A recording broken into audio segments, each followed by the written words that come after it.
రాష్ట్రంలో వెంటనే పసుపు బోర్డును ఏర్పాటు చేయాలని డిమాండ్ చేశారు టీఆర్ఎస్ ఎంపీ కవిత. త్వరలోనే కేంద్ర వాణిజ్య పన్నుల శాఖ మంత్రి నిర్మలా సీతారామన్ను కలుస్తామన్నారు.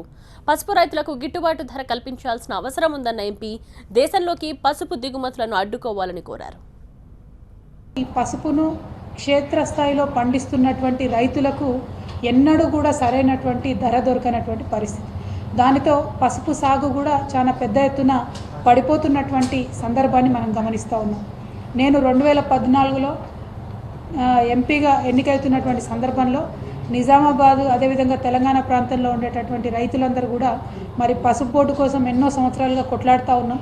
ఇది కేంద్ర ప్రభుత్వం చేయాల్సినటువంటి అంశం, మీరు కంపల్సరీ దీనికోసం ప్రయత్నం చేయాలని చెప్పి వారు అడిగినప్పుడు నేను కూడా ఈ గత 3 సంవత్సరాలుగా నాకు తెలిసి ఒక 60-70 సార్లు నిర్మలా సీతారామన్ గారిని, ప్రధానమంత్రి గారిని, అదేవిధంగా అధికారులను, కామర్స్ కమిటీలో నేను ఉంటా కాబట్టి ఆ కమిటీలో ఎక్కడ వీలైతే అక్కడ పసుపు కోసం ప్రయత్నం చేస్తూ ఉన్నాను.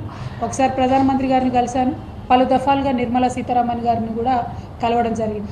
కానీ ఎంత కలిసినా కూడా ఎన్ని డిమాండ్ చేసినా కూడా ఈ పసుపు పంట మీద ప్రత్యేకమైనటువంటి శ్రద్ధ గత 3 సంవత్సరాలుగా కేంద్ర ప్రభుత్వం పెట్టడం లేదు. కాబట్టి as a member of parliament నాకు ఎన్ని అవకాశాలు ఉంటాయో పార్లమెంటు పరిధిలో ఎన్ని విధాలుగా ప్రభుత్వానికి ఈ అంశం మనం తీసుకెళ్ళగలుగుతామో తీసుకెళ్లే ప్రయత్నంలో భాగంగా ఇవాళ ఈ భారతదేశంలో ఎట్లా అయితే కాఫీ బోర్డు ఉందో, ఎట్లా అయితే టీ బోర్డు ఉందో, ఎట్లా అయితే కార్డమంకి సంబంధించి సపరేట్గా బోర్డ్స్ ఉన్నాయో వీటిలాగానే పసుపు కూడా టర్మరిక్ బోర్డ్ అనే పేరుతోని పెట్టాలని చెప్పి ఇవాళ ఒక ప్రైవేట్ మెంబర్ బిల్ని నేను పార్లమెంట్లో ఇంట్రడ్యూస్ చేయడం జరుగుతూ ఉన్నది. మరి ఈ ప్రైవేట్ మెంబర్ బిల్లు పెట్టే కన్నా ముందే ఇదివరకే కేరళ ప్రభుత్వంతో కానీ మహారాష్ట్ర ముఖ్యమంత్రి గారి దగ్గర నుంచి మద్దతు లేఖ కావచ్చు, అదేవిధంగా జయలలిత గారికి లేఖ రాయడం కావచ్చు.